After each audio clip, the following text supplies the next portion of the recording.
Welcome back, Moccasins. Let's continue with Module 6, Esports Sponsorship Activation as it relates to tournaments. So let's share the screen. Bingo. Share. Okay, so we'll continue talking about popular esports leagues and tournaments and the sponsorships that are related to them. And we'll continue by discussing the Call of Duty League, which is without a doubt the most valuable tournament in the entire Call of Duty ecosystem. When it began in 2020, there was a $6 million prize pool to show you how much interest there was in it. And as a franchise league, the organizations that wanted to participate, they had to secure a buy-in simply to qualify, which is the case with any franchise league. Now, reportedly, the 12 slots in this league were each valued at $25 million. And the organizations had to secure intense investments in order to get into the league. How do you do that? Well, it's no different than financing a Broadway show or a movie. You probably sold shares to it. So depending upon the size of the investment, you became more than likely a limited partner in that particular league franchise. The league was started in 2019. It began it was announced in 2019. It began in 2020. Now it operates on a tournament point system, whereby the playoffs are based rather on points rather than they are on where they finished in the particular rankings and what have you. So the fact of the matter is that to be a player on Call of Duty esports franchise, there are certain requirements, as with any franchise. Here, they have to be assured a minimum annual salary, benefits, and a portion of the winnings and revenue sharing based on how the team performs. Well, let's get into the nitty-gritty. What does that mean? Well, as of August 2020, if you were a professional Call of Duty player on a franchise team, you received a minimum annual salary of $55,225. In addition, you got health care and retirement benefits. Now, interestingly enough, in addition, teams could sign up to 2 players for 14-day contracts per season. In other words, we could hire some ringers. We could hire some really good people who may not be members of the original team. There could be outliers, or they could be from different countries or what have you. But for this particular tournament coming up, we're like, I want this person. So we offer them a 14-day contract, sort of like rent a player that will occur at the end of July in baseball when the sell-offs occur, and a team that thinks it has a chance will go out and basically rent a player for the final 2 months of the season. Now, getting back to Call of Duty League, it's now in its 4th year of competition, but who are the sponsors? You've got Monster Energy, all right, as a endemic, non-endemic, depending upon your point of view. You've got AIM Lab, which is frankly a performance and training platform, as well as Zenny for eyewear. Figure that one out. And Sony Xperia as the mobile phone brand. The teams that comprise the Call of Duty League, again, are regionally based. Okay, Atlanta FaZe, Florida Mutineers, the London Royal Ravens, etc. But the thing that makes franchising in the esports so much more appealing is there's not a lot of players. We're not looking at the 26 players on a baseball team and the 40 on the active on the roster, or football where we've got 75 people that are basically part of the team. This is much more affordable, and it also allows for greater identification and for the fan base to latch on to particular players as their favorites and to root them on and on, which also means they have a built-in fan base when it comes to streaming. So the Call of Duty Championship will be a weekend in 2024 and will be held, as it usually is held, at the University of California's Galen Center in Los Angeles. And again, you've seen this slide before. Sponsors include PS4, console gaming, Mountain Dew, oh yes, Astro Gaming, the Air Force, the Army, Sony Xperia, Twitter, and others. Now, from that, we go to a franchise that does not have a league structure like the franchises we've looked at. And the irony, of course, is it happens to be the most popular esports game currently and probably of all time, and that's League of Legends. So League of Legends is run entirely by Riot. Riot is a subsidiary of Tencent, wholly owned. But Riot operates, at this time 14, I think it's down to 12, international League of Legends esports leagues. Those are things like the LOL World Championship, as well as the Valorant Champions Tour. Now, Riot calls these franchises, like League Championship Korea, League in the People's Republic of China, League Europe, LCS US. They're considered to be franchises, but they're not franchises. They basically are parts of the whole. They're like almost subsidiaries where the points are accrued and that lead to the final championship. I like to point out that in 2021 was when Riot expanded League of Legends to South America, and it established the Brazilian League of Legends Championship. And 10 teams were selected and announced by Riot Games that October, and each one had a franchise fee of 4 million Brazilian, pesos or royales, whatever they're called down there, okay? Now, for those of us who know behind the scenes, they didn't have to pay this money up front. This money was basically you pay it on over time. But it was more important for Riot and LOL to establish itself formally in Brazil, which is the largest country in South America, than it was to get the money up front. Okay? So, again, the other thing about the League of Legends structure is that all these tournaments are ongoing throughout the year. So you're seldom without a season that isn't featuring some major tournament for League of Legends that will contribute to the very end of the tournament championship. And we can see here that for the spring of 24 this year, these were the 8 teams that made it to the finals. And it's very significant to think about the journey that they had to take to get here. Where this all comes back to you is you've got to get your dates and info for esports events in 2024 and 2025 if you are the marketing person for your company, okay? We've already seen why this is important. We've seen why sponsoring an esports team exposes your brand to this massive and loyal fan base. But one of the things I want to stress is by now you really should be thinking about that final document, that final esports sponsorship activation, which is required for this class, which is a written document. Hopefully it's a creative document using PowerPoint or Prezi or a recording of you going through it and all that. Again, I want you to create something that you're going to add to your business portfolio.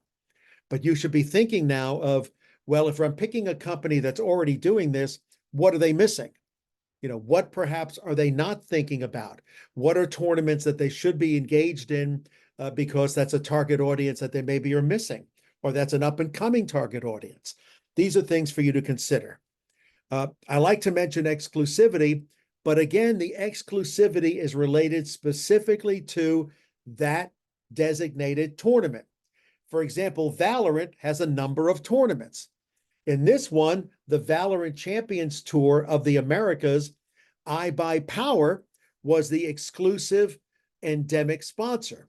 However, if we take a look at this particular Valorant tournament, Acer, a competitor of iBuyPower, was the endemic sponsor thereof.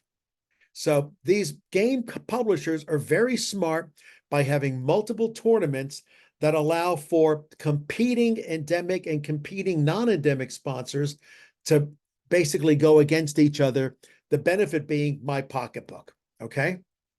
Now here we see AT&T, an internet service provider, right, with the League Championship Series here. All right, each annual season of the competition is divided into two splits, spring and summer, which conclude with a double elimination tournament between the top teams. And at the end of the season, the winner, runners-up, and third-place team of the summer playoffs qualify for the annual LOL World Championship. It's really a brilliant setup. It's a complicated setup, but it provides more opportunity for sponsorship activation, which means, again, you've got to take a look at the schedule. You have to figure out how your brand can take advantage in areas where it's not taking advantage of, or maybe it tries to make sure that it is the exclusive one. And if it's the exclusive one where there might be multiple beverage companies, what are you going to offer to make you the exclusive one? Now, other examples are ESL. I'm going to be focusing on ESL quite a bit in the next module, the final module, because you can see here that in 2022, ESL and Faceit were acquired by a combined 1.5 billion US dollars by Savvy Games Group, which is a holding company owned by Saudi Arabia's Public Investment Fund. This is Saudi Arabia taking many of its trillions of dollars and trying to expand beyond the petrochemical business. And they are doing some incredible things, both in terms of architecture, in terms of building cities in the desert, but also desiring a great deal to become a major player in esports. You take a look at other tournaments and what we have here. Here we have Counter-Strike, okay? Counter-Strike is also a company that is promoting its tournaments through exclusivity arrangements with sponsors. Here, Dell. Dell is the exclusive hardware supplier for E-League esports tournament, pardon me, related to Counter-Strike. It gets even more interesting when we take a look at Guild Esports and Skybrand, who joined forces to create Boost Championship, which was a new esports tournament that kicked off August 25th, but it's an all-female tournament. Obviously, aiming to increase diversity and empower women in gaming by providing a safe, supportive space to showcase their talents. It's in the United Kingdom. So it had a prize pool worth Great Britain pounds of £5,000 that would be split between 8 teams, which are competing for whatever the prize pool is of that £5,000. Another way in which we generate interest, and this applies to sponsorship as well, is through watch parties. So think about it. You're able to sponsor the tournament itself, but the tournament, you might get even double duty out of it because watch parties are both either live or they are watching a recorded version.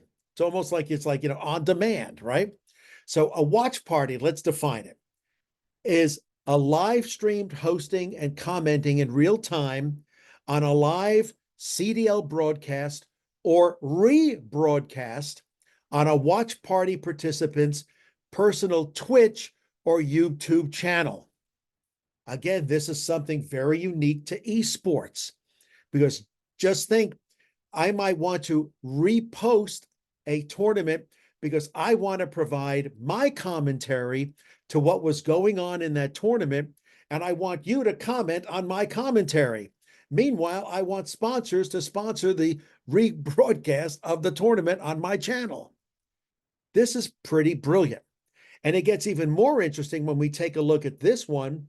This was a Valorant Championship Los Angeles playoffs watch party, but using virtual reality. Vertex is, in fact, a technology. It's a virtual reality esports stadium that is part of Echo VR company, okay? It provides you with the ultimate virtual watch party experience, and it's promoted by Vertex, all right? But think of it, It's an incredible way of getting people interested in the possibilities associated with virtual reality and esports. So these watch parties, they can be everything but small time, like this is Boise State esports watching the LOL Worlds in 2022, or it can be a global esports hosting an offline watch party in Pune, India. All right, Pune, India is like the Silicon Valley of India. And notice it's an offline watch party, but the intensity of those watching it is as powerful as anything you could see. Now, we can see here back in 2020 when Man City got involved in FIFA esports to promote it. Nowadays, we have, what do we have? We have Electronic Arts Football Club 24. And this is, in fact, sponsored by Electronic Arts exclusively for it, right? So it is the inaugural installment in the EA Sports Football Club series, which succeeded, as we know, the FIFA one, okay? Now, EA Sports Football Club 24 is an association football-themed simulation video game developed by EA Vancouver and EA Romania, published by EA Sports, Vancouver and Romania being subsidiary studios to EA. And in it, it's the inaugural installment of this, as we saw. However, there are other instances where you've got sponsors that are totally on board with particular niche esports. Take a look at the Honda Fan Cup Game Pass. All right. As you'd expect from a contest sponsored by a Japanese car manufacturer, all races in this tournament will feature the Honda Civic Type R, and you can pick your own version of the car from 97, 04, 07, 16, and 18 models.